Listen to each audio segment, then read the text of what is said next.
नमस्कार मित्रांनो, स्वागत आहे तुमच्या आमच्या यूट्यूब चॅनलवर AK job and knowledge channel पोर्टलवर। तुम्ही जर चॅनलवर नवीन असाल तर चॅनलला सबस्क्राईब करा, लाईक करा, शेअर करा आणि बेल आयकॉनला प्रेस करून ऑलवर क्लिक करा। असेच नवनवीन व्हिडिओ तुम्हाला मिळत राहणार आहे। शोकॉज नोटीसच काय, कोणतीही पोलीस कारवाई सुद्धा अशा खराब मनस्थितीच्या माणसावर लागू पडत नाही, हे मी म्हणत नाही, कायदा सांगतो कायदा। त्यामुळं बिलकुल कष्टकरी भावांनो घाबरायचं नाही। येणाऱ्या 2-3 तारखेला जसं दिल्लीवारी काही लोकांना करून आणली होती, तशीच एक नवीन पुडी आपले लहान मुलं म्हणतात बघा, पुड्या सोडायलाच काय पुड्या, एक पुडी सुटण्याची भीती आहे।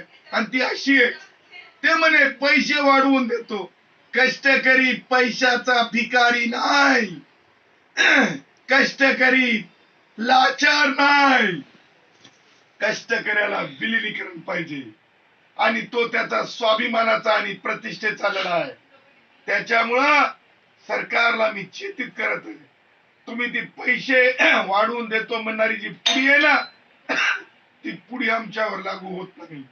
त्यामुळं कष्टकरी भावांनो निश्चित राहा, संयमी राहा। एक लक्षात घ्या, याच्यामध्ये कुलकर्णी आहेत, याच्यामध्ये शेख सुद्धा आहेत, याच्यात कांबळे सुद्धा आहेत, याच्यामध्ये पाटील सुद्धा आहेत। याच्यामुळे सगळ्या जात धर्माचे पंथाचे लोक एकत्र आलेत, म्हणून ही मुठ बनली आहे आणि विजय संविधानाचा होणार, विलीनीकरणाचा लढा यशस्वी होणार। तुम्ही मला साथ द्या, मी तुम्हाला विलीनीकरण देतो कष्टकरी भावांनो। जय हिंद, जय भारत।